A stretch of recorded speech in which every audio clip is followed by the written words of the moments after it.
Hey friends, welcome to episode 24 of the Way Too Indiecast. On today's show, we have a meeting of the minds as we review Pixar's latest animated adventure, Inside Out. We'll also talk about our favorite movie minds. And by favorite movie minds, we mean characters whose psyches, philosophies, and or thought processes are particularly memorable, fascinating, or downright frightening to us. I'm really excited to share those picks with you guys. It should be a fun conversation. Also, the results are in. After tallying our staff-wide votes, we've compiled our list of best films of 2015 so far. So we'll go over that list and discuss, some of those films, why we love them, some surprises and omissions from the list. It should be a lot of fun. That feature is up on the site now, so check that out as well.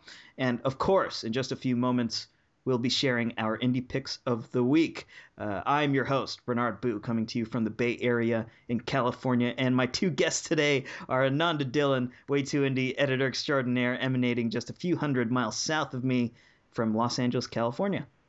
Hello there, everyone. Hi again, Ananda, and we've also got joining us Zach Shevich, Way Too Indie writer and host of the Multiplex YouTube channel, joining us from Arlington, Virginia. You're typically from Jersey, coming to us from Jersey, but now you're in Arlington. Yeah, I'm just a regular East Coast traveler, as You're it is. hanging out at Langley, right? Yeah. But we've got to get this out of the way. Guys, this is a little bit of deja vu because this is our second time recording the show. Second time's the charm. Technology has failed us. We recorded the whole show. It felt really good. I was so excited. I went in to edit it right after we got done recording, and the file was corrupted. Didn't work. Wow. I was heartbroken, and we're gonna do it again. We're gonna make it even better for you guys this time. That was a practice conversation. We really got it down.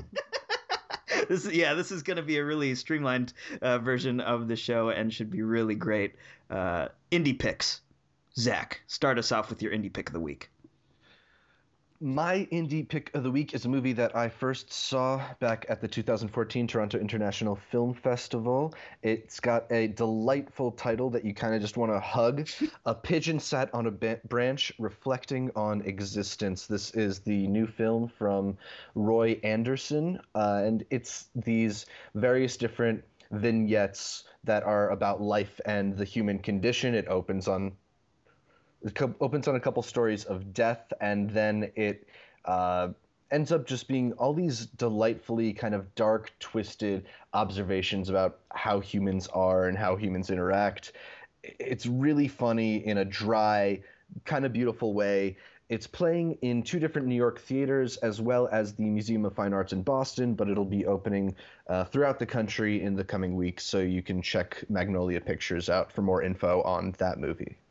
Yeah, looking forward to checking that out. Ananda, what's your indie pick of the week? My indie pick of the week has been out for a little over a week now, but is playing in limited theaters, opening a little bit wider on the 19th, but you can also check it out on VOD. And it is Rodney Asher's documentary, The Nightmare, which is about sleep paralysis. And is truly one of the most frightening documentaries I've seen, and not in a the truth hurts sort of way, in a no, this is really fucking scary stuff kind of way. But yeah, it's a really great documentary. He also did the Shining conspiracy theory documentary Room 237 a few years back, which is also really great. He has a way of taking interesting content and visualizing it, and a lot of what makes The Nightmare so frightening is that it's literally just people telling about their experiences with sleep paralysis and the things that they experience when they're under sleep paralysis, which is when you're basically awake and unable to move at night, but you're seeing things and experiencing things and unable to react to them. And it's kind of a one-sided documentary in that there's really not any scientists or doctors reining in on the subject, but that's what makes it extra scary. Is it's literally just these people explaining what they've gone through, and then Mr. Asher depicting it on screen in truly frightening format. Very scary, and so kind of a documentary horror. I definitely recommend it. Yeah, that I can relate to that one, especially because I've been suffering from sleep paralysis since I was a kid. And it's interesting, it's interesting you mentioned the scientists, because every time I bring it up to my doctors, they don't know what the hell I'm talking about. Sleep paralysis, that's not real. So yeah, I look forward to checking that out. My indie pick is a relatively well-known movie, though I wanted to give it a shout out this week because it's newly available on Netflix, and it's also not been given its due recognition, I don't think. It's the Dardenne brothers' 2 Days, 1 Night, starring a stunning Marion Cotillard as a Belgian factory worker who over a weekend must convince her coworkers to forgo their bonuses to save her job.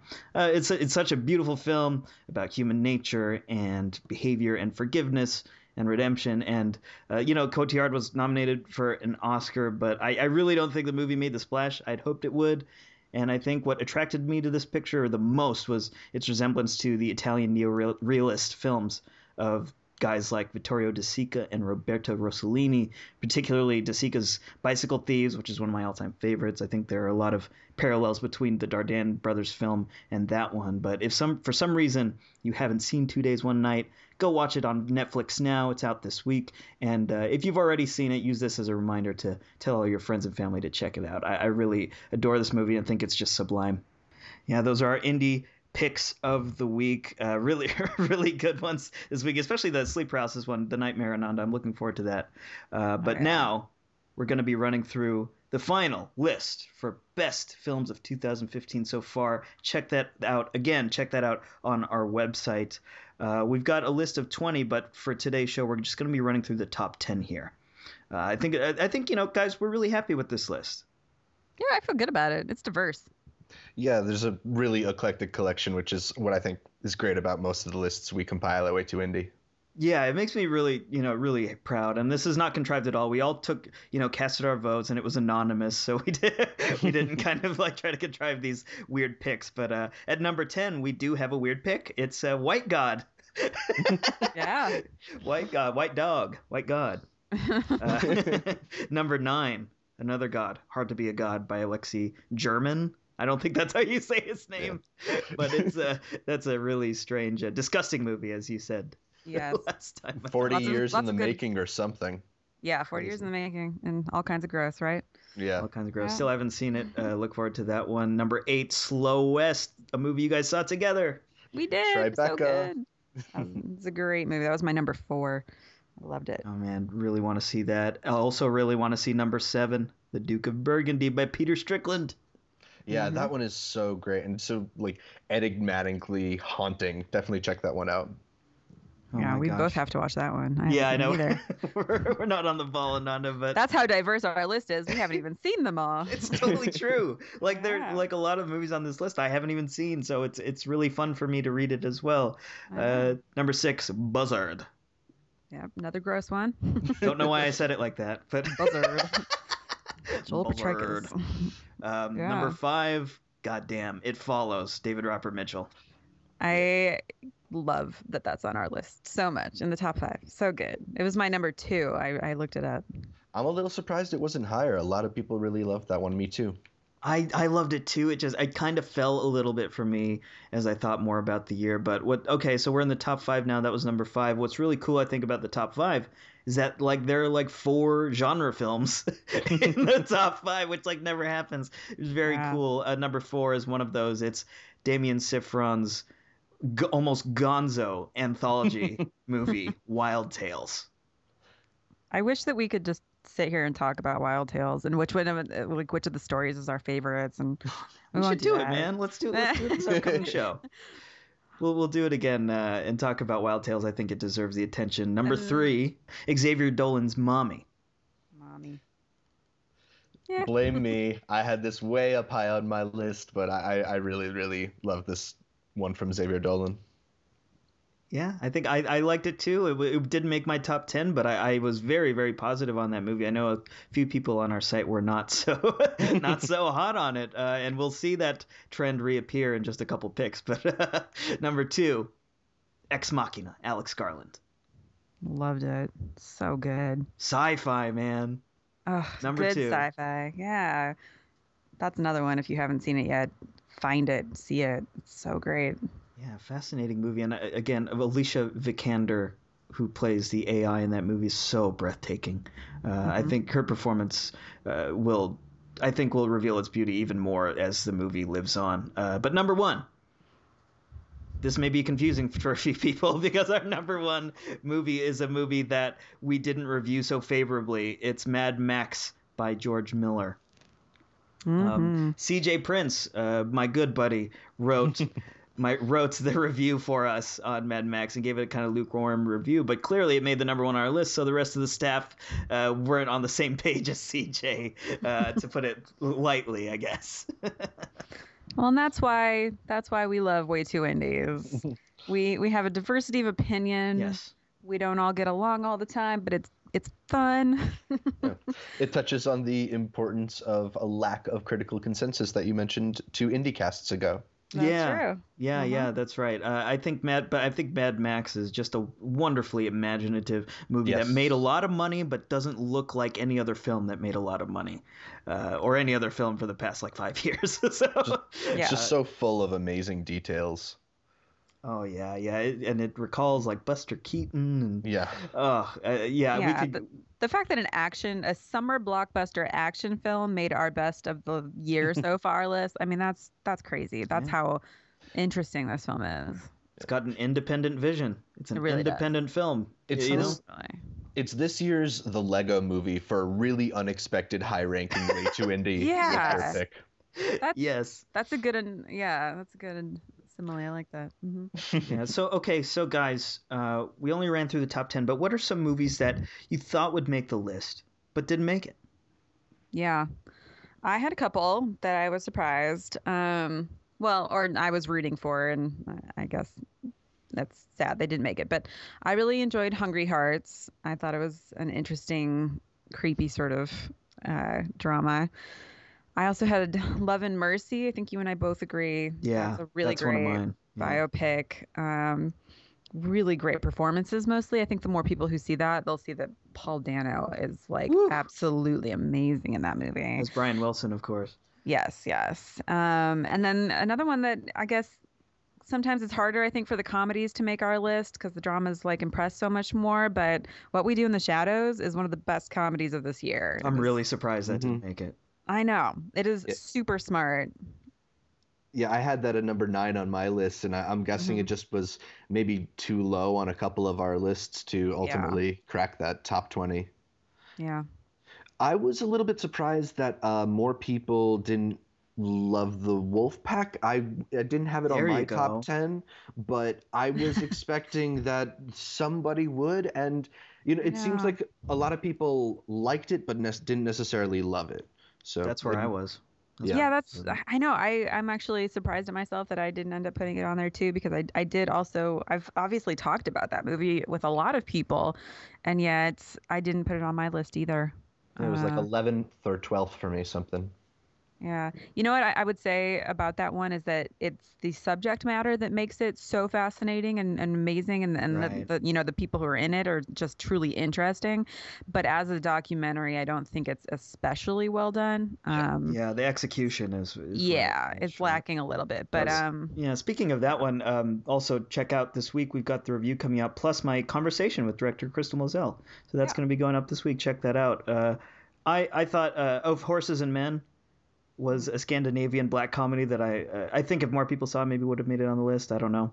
I really loved that one. Love and Mercy, like you said, Ananda, was also one that I was surprised. And Inside Out. Who would have thought it? I think just not enough people saw it. Not enough people. I know. I saw it a couple days later. Mm-hmm.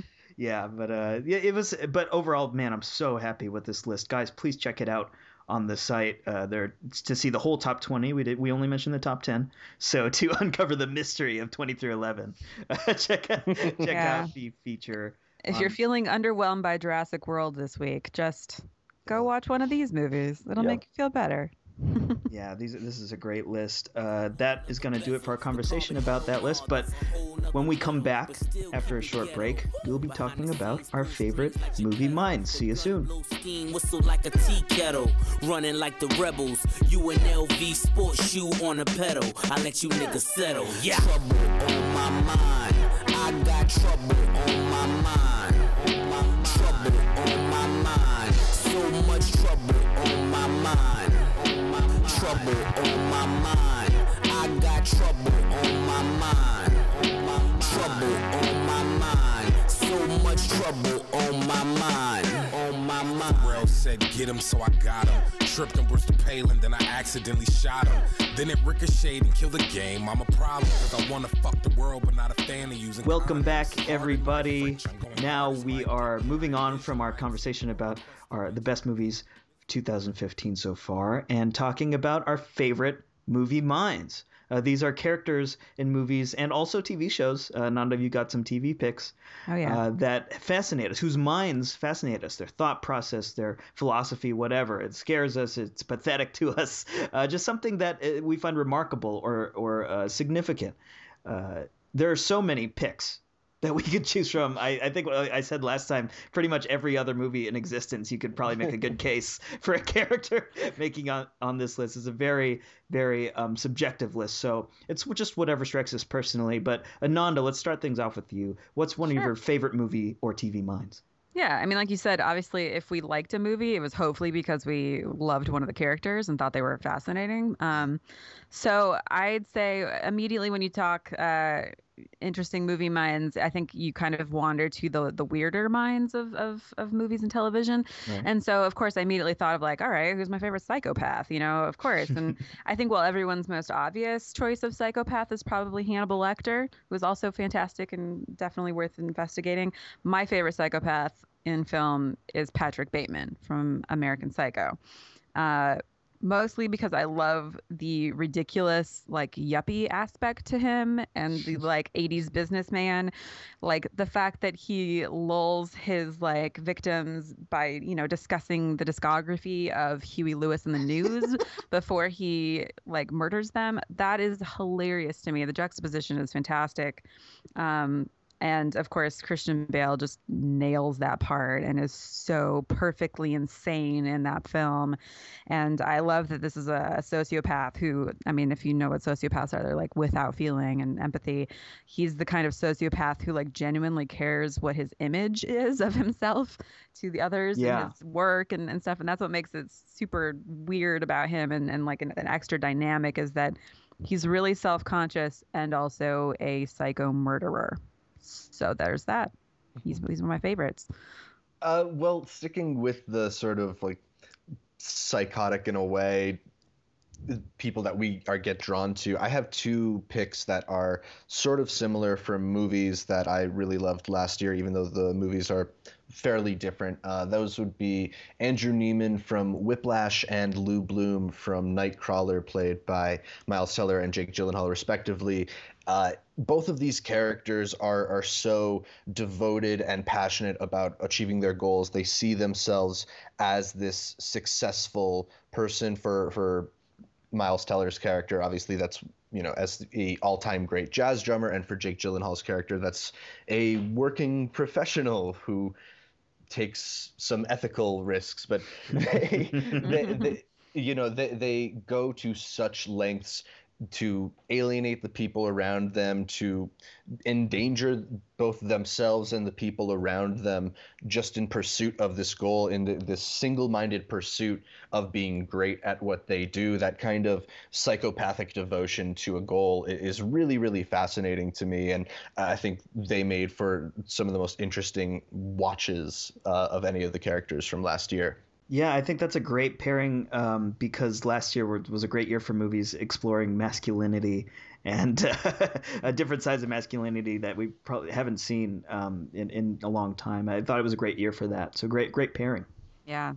After I saw Nightcrawler last year, I actually said to myself, like, Lou Bloom is my new favorite psychopath since Patrick Bateman. Like, yeah, I was like, that was the first person who came to mind for me after I saw that movie was Patrick Bateman. So I thought there was a lot of connection there with their same kind of drivenness by their crazy. Yeah, I love it. 100%. For my first pick, I've got one from one of my favorite movies of all time, which is Ingmar Bergman's Wild Strawberries. It's about an aging, detached, kind of cold-hearted former doctor whose closest relationship is with his housekeeper, who he's not even that close to. He's really detached from everybody, doesn't interact with people. And the movie follows him as he like drives from Stockholm to Lund with his daughter-in-law to accept an award for his career, and along the way he stops by places from his childhood and reminisces and kind of thinks about exactly why he turned out to be such a grumpy guy. And the movie in the movie, he like confronts these memories that literally haunt him. And it really struck a chord with me because as we all grow older, I think we all come to a point where we have to face our past mistakes and kind of reckon with them and learn to grow, because that's just a part of growing up. And this journey of repentance that Dr. Isaac goes through is something I can really deeply relate to, and really struck me. And I love that kind of mental, emotional journey that he goes on in that movie. So my next one is more of a normal type character who's just got a sort of a fascinating, like their psychological issues are kind of what moves the story along. But I'm talking about Scotty Ferguson from Alfred Hitchcock's Vertigo, which is one of my favorite Hitchcock films. And what I find so fascinating about Scotty is that he is a normal guy, a private detective who's got a case and everything, and he becomes so obsessed with this person that it kind of leads the rest of the story, his obsession with this woman and his love for her, that he tries to sort of recreate her. And of course, there's a mystery, and it all becomes sort of revealed as it goes along. But his obsession, I just love the way that it like takes over and like, leads to inevitable places. But I love Scotty Ferguson. I think he's one of the more interesting. Man. Yeah, I'm jealous of that pick. Good one, right? That's a great one. Zach, what have you got up for us? Well, I had a lame pick that I mentioned last time. I don't think it's lame. I think it's kind of lame. When I first saw Up in the Air, George Clooney's Ryan Bingham character, just that pragmatic approach to travel was revolutionary. I wear slip-on shoes whenever I'm in the airport, ever since I've seen Up in the Air. So that kind of mindset had an influence on my life. I feel that's worth noting. Well, you know what? I think there's also kind of a parallel there with Patrick Bateman. How he's organized and has this ritual when he travels, and he's so obsessive about the culture of travel. Very image driven. Well, and it's great when we are able to see like those sort of minor details of a character, because sometimes you're only able to get like the surface level of them because there's too much plot going on or whatever. So it's really fun when you get like a movie where you're able to delve into that a little bit more. So I think that's totally valid that, you were able to see that part of that character in that movie, and then it stays with you when you get those details. It's good. Totally. But sticking with Jason Reitman, someone I didn't bring up on the last recording was actually Nick Naylor from Thank You for Smoking. Yeah. Oh, yeah, that's good. In that very first scene of the movie where he's on that faux daytime talk show, he kind of makes you sympathize with the tobacco lobbyist in just the charming way. And you totally his mindset just, it's so interesting the way he's able to rationalize his whole existence in a way. And I found that character really, really fascinating. So I think a lot of Reitman's characters have those small details that really, really bring out the uniqueness of their personalities. Yeah. That's a great pick too, man.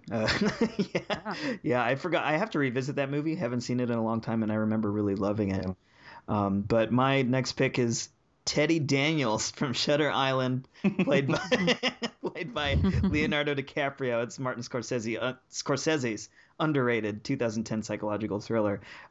Teddy Daniels is a duly appointed federal marshal. I'm so happy I get to say that again today. This is the one good thing about recording twice. My favorite part of that trailer is when the guards go, please hand over your firearms. And then Leonardo DiCaprio says, we are duly appointed federal marshals. And he refuses to hand over his firearms. But I love this movie. It's so awesome.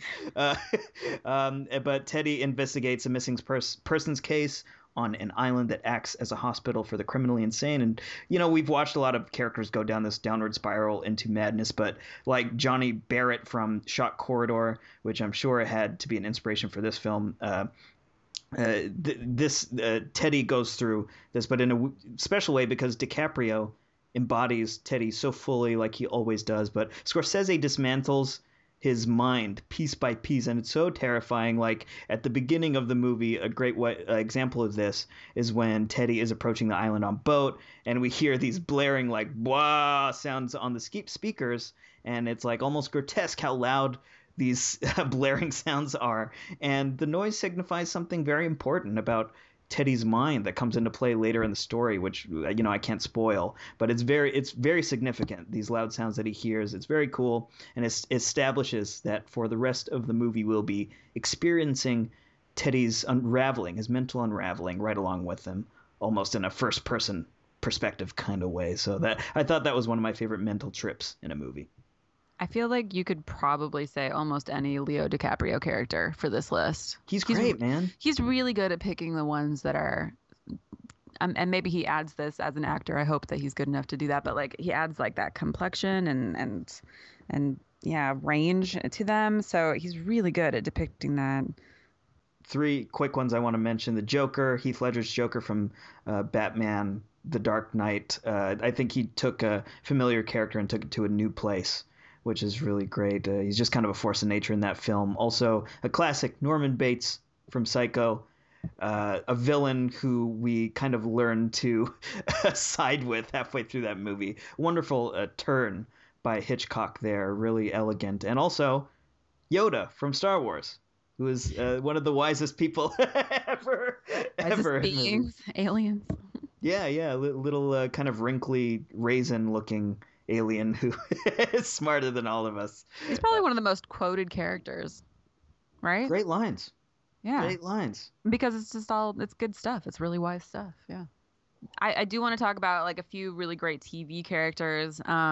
Just mentioning a few, obviously Walter White has been one of the most complex and amazing characters that come out in the last 10 years. Frank and Claire Underwood from House of Cards, also fascinating, like other, crazy people making it in the world type characters. But the one that I absolutely have fallen in love with over 8 seasons was Dexter Morgan from Dexter, who obviously I've got a thing for the psychopaths, the sociopaths, or like definitely. Would you say it's attractive to you, Ananda? A little bit. Yeah. Serial killers are definitely very fascinating to me. It doesn't hurt when they're also really good looking, but that's right. Whatever. So Dexter Morgan is the anti-sociopath, and that he actually has taken efforts to, utilize this, deficiency in himself for good. And so he tries to just kill bad guys, right?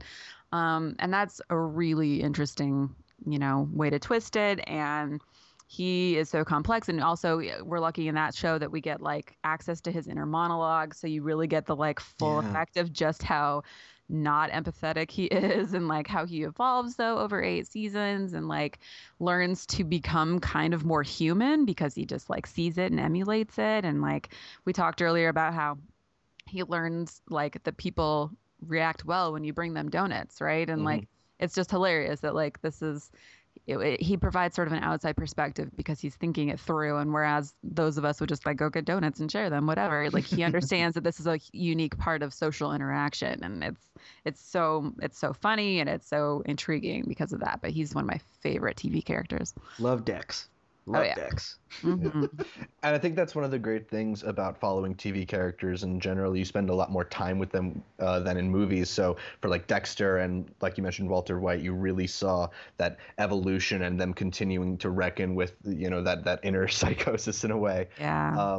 Another one of your TV picks that I thought was great is Sherlock, partially because his mindset is so much a focus of the show. You see him puzzling through the different clues, and you understand in a way that a lot of other detective stories don't bother to do. You understand how he comes to his ultimate conclusions. Yeah, and it's made visual. That's such a great part about that show, is his brain is literally on the screen sometimes, right? Like the way he thinks through things. Absolutely. That's really fun. And actually, speaking of Love and Mercy, I thought the way Brian Wilson was portrayed in that movie was a great look into like a genius's mind. Definitely. Oh yeah, that's true. I'm glad you mentioned that, because that's a good one for people to catch right now, especially if you want a fascinating, like insightful thought process sort of film. Yeah, like he hallucinates like a lot of kind of people who are dealing with mental instability, but in that movie his hallucinations are sonic. He has sonic hallucinations, which is something I've never heard in a movie before. I was going to say seen. But yeah, that's true. Never heard. He just hears weird things in songs he hasn't written yet, like snippets. It's really cool. But yeah, those are some of our favorite movie minds, movie and TV minds. Guys, there's so many out there that we probably missed. Share what your favorites are. I'm sure the three of us will probably think of even more as we stew on this topic. Maybe we'll revisit it in a future episode, but for now, that was a lot of fun. After a short break or a little clip, we're going to be reviewing Pixar's Inside Out. First day of school, very, very exciting. I was up late last night figuring out a new plan. Here it is, fear. I need a list of all the possible negative outcomes on the first day at a new school. Way ahead of you there. Does anyone know how to spell meteor? Disgust. Make sure Riley stands out today, but also blends in. When I'm through, Riley will look so good, the other kids will look at their own outfits and barf. Joy. Yes, Joy. You'll be in charge of the console, keeping Riley happy all day long. And may I add, I love your dress. It's adorable. Oh, this whole thing? Thank you so much. I love the way it twirls. Train of thought, right on schedule. Anger, unload the daydreams. I ordered extra in case things get slow in class. Might come in handy if this new school is full of boring, useless classes, which it probably will be. Oh, sadness. I have a super important job just for you. Really? Mm-hmm. Follow me. What are you doing? And there. Perfect. This is the circle of sadness. Your job is to make sure that all the sadness stays inside of it. Hey guys, welcome back. We were just talking about our favorite movie minds, but now we are going to be delving a little deeper as we talk about Pixar's Inside Out, which is from the mind of Pete Docter, who brought us Monsters, Inc., and my favorite Pixar movie, Up. Inside Out goes smaller than any Pixar movie before, smaller than Toy Story, smaller than Ratatouille, and even smaller than A Bug's Life. It takes us inside not the brain, but the mind of an 11-year-old girl named Riley, where the girl is piloted by the film's 5 main characters, each personifying one of Riley's primary emotions. We've got Amy Poehler voicing joy. Phyllis Smith from The Office is sadness. Lewis Black is anger. Bill Hader's fear. Mindy Kaling plays disgust. Those are our 5 characters. And the story's outer layer follows Riley as she goes through a common childhood dilemma. She's been uprooted from her hometown in Minnesota to move to a stuffy 2-story fixer-upper in San Francisco, where her dad hopes to get his startup off the ground. She goes through all the crises associated with this kind of adjustment period you'd expect, but what the film's really concerned with is the candy-colored control room inside her head, which starts to look more like a panic room due to Riley's sudden upsetting change of environment. And to this point, Joy has been essentially the captain of the ship, helping Riley to fill her head with happy memories represented by golden orbs that pop into the control room like glowing gumdrops on a conveyor belt. With Riley's difficult situation, however, sadness begins to take the reins, with her sad blue orbs popping up instead of the happy gold ones. So Joy tries her best to suppress sadness's takeover, but when an accident flings both of them out of the control room, Riley's world is thrown into disarray.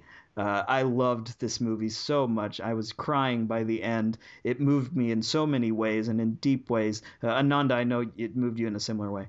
Yeah, did not expect to like this movie. Really hadn't anticipated or looked forward to Me it. neither. And then loved the heck out of it. So good. But Zach. I can be the dastardly dissenter if I need Yes. to be, but I mean, I'm in a similar position, I guess CJ is with Fury Road, in that I did not dislike Inside Out, and more that I just kind of found it lacking in some aspects. I mean, I do really love Pete Docter's stuff, and I love Pixar a lot, so maybe the fact that my expectations were higher than both of yours is playing into my ultimate reaction. But by the end, I found myself a little let down with some of the things that were big aspects of this. I found a lot of the movie to be kind of plotless in a sense. You know, the essential plot is that 2 of these emotions, joy and sadness, are expelled from this control room, and then they spend the duration of the movie trying to get back. But all of our main characters, Riley, who's essentially unaware of this dilemma, anger, fear, and disgust, who are ineffectual in really contributing much in terms of, you know, solving this problem. And then in a way, joy and sadness, who kind of each have their attempts thwarted over and over again. It seemed a little bit stagnant in its development. And I got a little just frustrated throughout the movie when there were bits that didn't work as well for me. I found a lack of momentum kind of took me out of the movie for parts of it. Well, I think, something I have to address, and I addressed this the last time we talked about this, is that, when we're talking about cinema, for me, like, imagery is so important. It's not to be taken for granted. Like, this is a visual and oral language, and here in the world of cinema, like, images and sounds are, like, not superficial. They're everything. I mean, they're not there to serve the plot. Like, the plot is there to take us to these cinematic moments. It's the other way around. So to me, like, the heart of the art form is the things we see on screen. So I don't know. The plot didn't work for you, and that's fair. I actually understand why it didn't work for you. That makes sense. I actually kind of felt a tinge of that as well, as those two characters were trying to make their way back to the control room. But I think the stuff that Pixar accomplishes elsewhere in other aspects of the film so supersede that and it is thing. A really, really gorgeous film to look at. I mentioned this before, but there's the outside world, which is maybe the most realistic depiction Pixar's done of humans, and then there's the inner world, which is this very cartoonish, colorful, much more imaginatively designed world for obvious reasons. And I think particularly the character designs of these different emotions was so interesting. Yeah. The fact that Joy is literally radiating light, and she kind of, her color spills onto the people that are around her in this really beautifully designed way. So one of the things that did really strike me about the movie in a positive way was the general design and the animation. I mean, it looks good, but also, there's so much thought that went into everything we see on the screen. Like everything, every object you see in Riley's head serves a purpose and has a reason for being there. And I can't recall like any piece of scenery that was decorative or didn't mean something. And we talk about world building in movies. Typically, when a movie builds a world, it's cool to look at, like you said. But I think what's different about this movie is that Doctor and his team take time to explore every nook and cranny of this world. We learn about everything, and everything clicks into place and makes sense, from like the family island or whatever they call it, the train of thought, which is actually a train. I loved the set design in this movie, and it wasn't just good to look at. I think it served a purpose as far as the story is concerned. Yeah.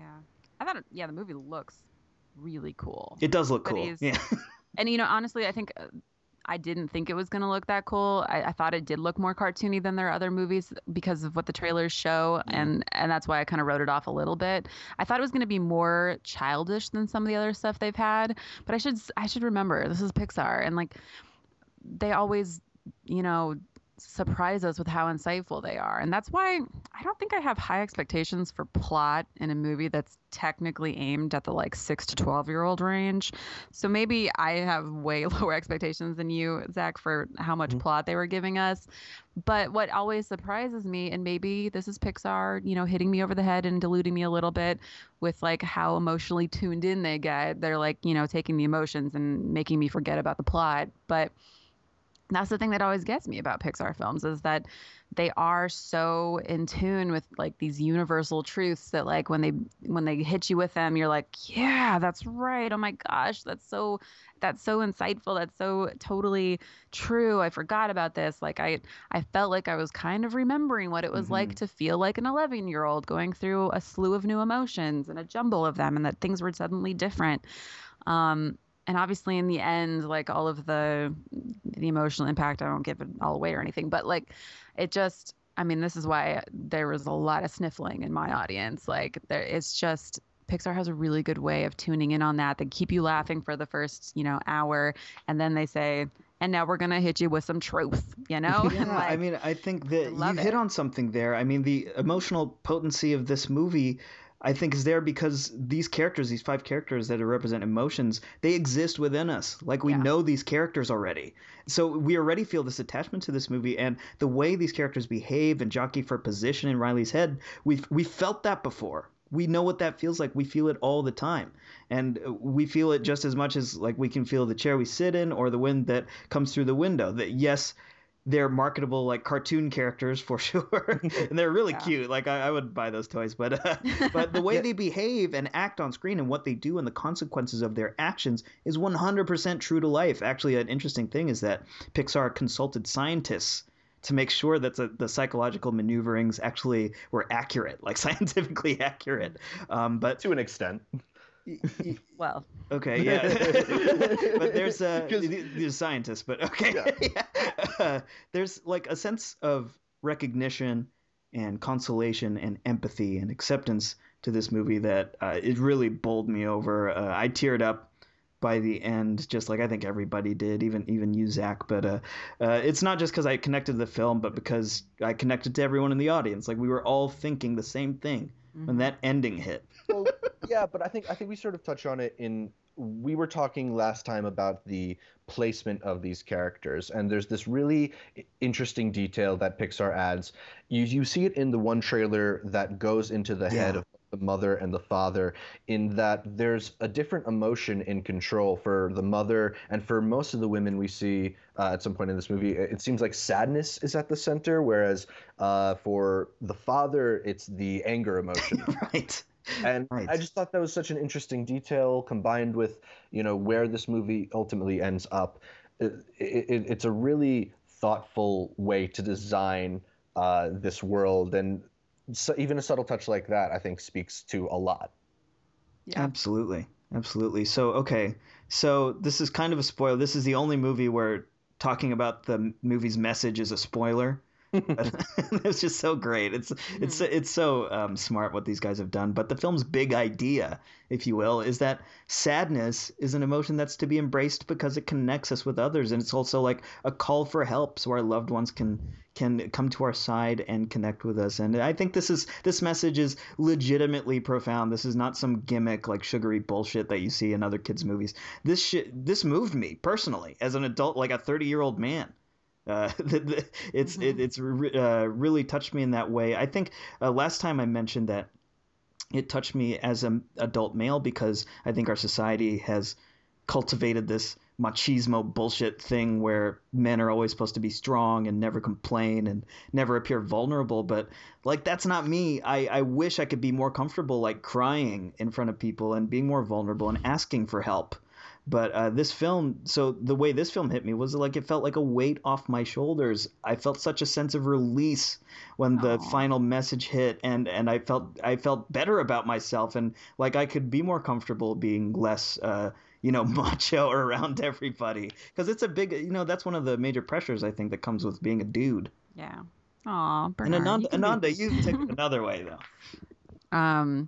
I loved that sadness was at the helm for the mother, not because I think that older females are always sad, but because I think that sadness becomes a part of other feelings, and that, like, I mean, you think about like when mothers are happy, they burst into tears. When mothers are angry, they burst into tears. When we experienced it, like, I think that sadness is on the outer edges of every extreme emotion we feel. Right. And so it makes sense that it would be involved in every aspect of our decision making. And I think it's such a potent feeling. It's probably the most potent feeling. And it's the one that helps us learn. It's the one that helps us remember. It's the one that, keeps everything real for us. So I loved that this mother was led by that, so to speak. I mean, all of their emotions are clearly at the helm, and I like that, everybody's in on this. But yeah, it was kind of telling that the sadness character was in the lead. Yeah. And that, they're kind of hinting at it, that, like, in Riley's life, she's starting to experience this like mix of emotion. Yeah. Zach, last time on our first recording, you made a really great point that had me thinking pretty hard, man. Can you hit me with it again? Yeah, and it's part of why the ending doesn't quite necessarily resonate as well as I think it could have. I totally like the ending, and it moved me. I'm not heartless in that way, but I do think that a lot of the perspective in this movie, while it positions itself as from the perspective of this 11-year-old, really seems like it's from the perspective of her parents, or in this case, maybe her father, because Pete Docter is making this movie about his daughter. I think a lot of the realizations and ultimate observations come from a much more mature perspective, and even the way that both the emotions and Riley kind of look at her past strikes me as something a little more reflective of the way that an adult looks at their childhood than the way a child looks at their childhood. The way that a child will remember maybe smaller, more insignificant details, not necessarily those pivotal moments that a parent remembers because it's more part of the parenting experience rather than the experience of growing up in a way. Yeah. So it just sort of made the ultimate realization feel a little less authentic to me. It didn't mean it didn't work. I liked about 60 to 70% of this movie. It's just it didn't feel representative of Riley the way that I think perhaps if they had chosen some different memories, chosen some different pivotal ways to represent this realization, it might have felt a little more real. It's got me thinking, man. That's got me thinking. I got to admit. I know, Ananda, you're not sold. Yeah.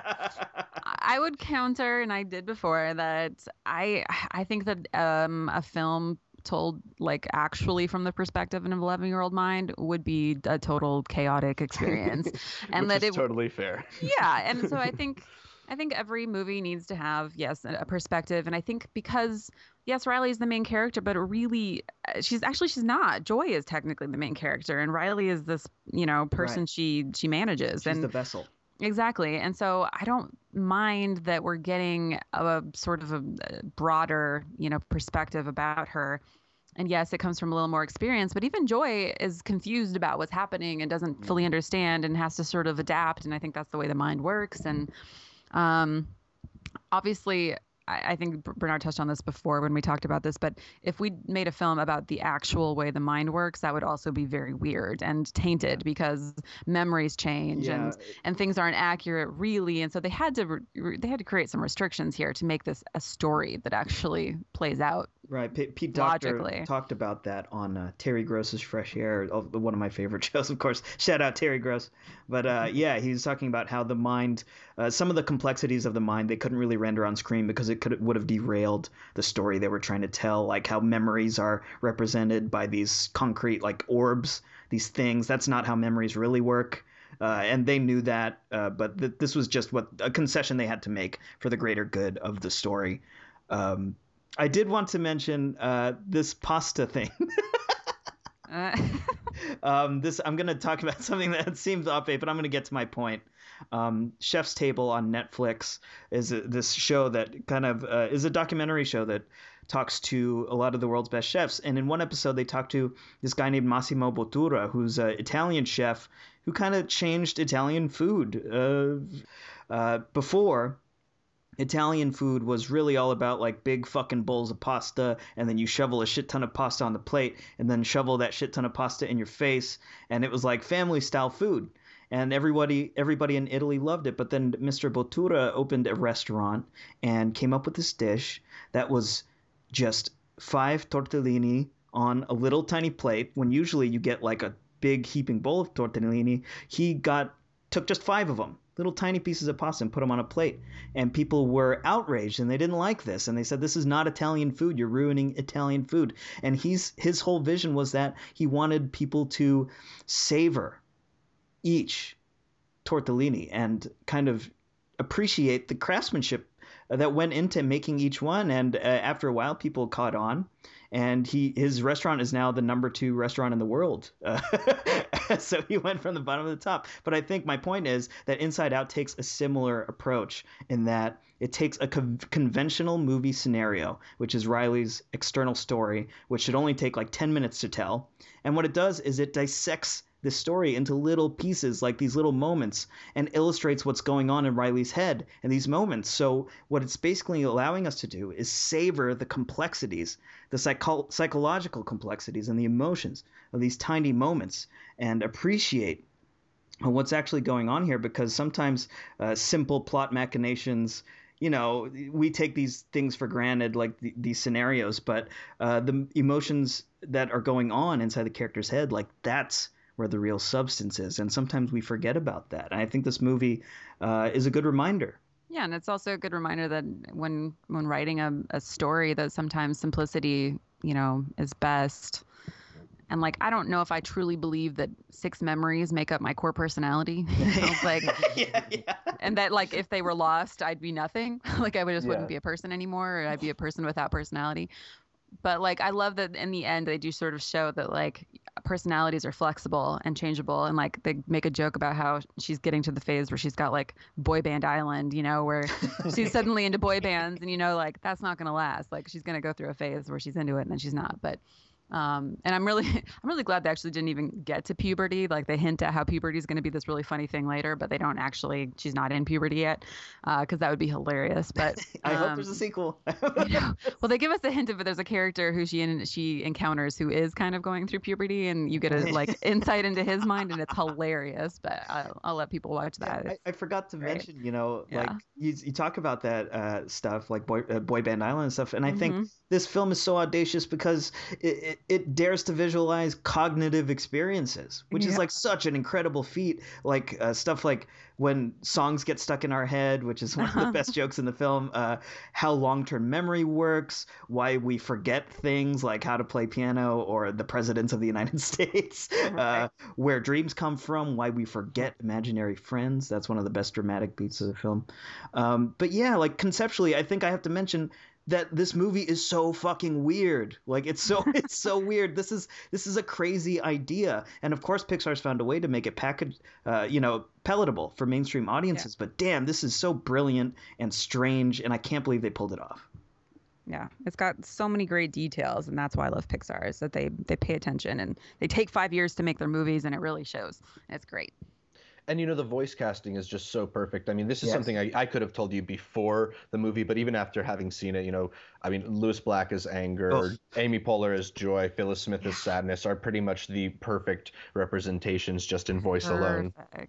I actually didn't realize that Amy Poehler was the main character, and I've been listening to her book on tape lately. So as soon as she spoke, I like recognized her voice. I've heard it so much in my car lately, and was like, oh yeah, of course, Amy Poehler has to play this character. Wonderful casting. How could it get better? And Phyllis Smith. Oh right? my God. Oh my God. How perfect is she? She was born to play sadness, which I mean is a compliment. Yeah, of course, especially with this film, it's a compliment. But you know what, guys? I have a couple things that didn't work for me. I mentioned last time that the visuals, although I really like the inventiveness of the design, I think the surface level visuals looked a little bit too sterile and clinical for me inside Riley's head, and they resembled more of a DreamWorks style or a Disney animation style than a Pixar style. So that was kind of a little bit of a ding for me. But also, Mindy Kaling's character of Disgust, I thought was pretty, inconsequential. Didn't do much. I was wondering, were you guys surprised that disgust was among the like top emotions? Yeah, why? I was too, and I was. Yeah. This is the reason I said that to an extent thing earlier, because in the talk that I heard with Pete Docter after my screening, he said, "Well, we heard there was 7 core emotions or 27 core emotions, so we decided to round that off to 5." And I was thinking how disgust made the cut in that thought.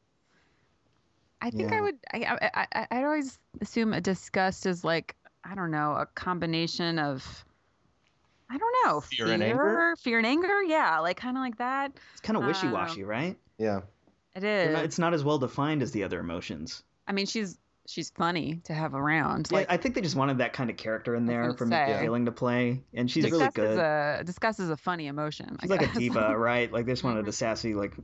I thought it was so poorly drawn. Makes you wonder which characters in the Pixar universe are led by disgust.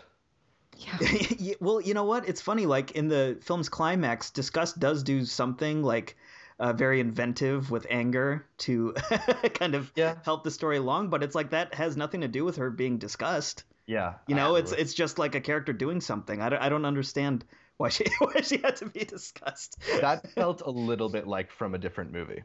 Totally. Well, You know what? One thing that Pete Docter said in my screening, I think it's funny that we both got to hear him talk before our screenings, but so I thought it was really interesting that Pete Docter in the screening that I got to see with him mentioned beforehand that they considered making each of these characters just representative of their one emotion, and that they only have that emotion, and they found that to be like a really flat way to tell this story, is that if these emotions only are ever feeling one thing, you know, they couldn't really work with that very well.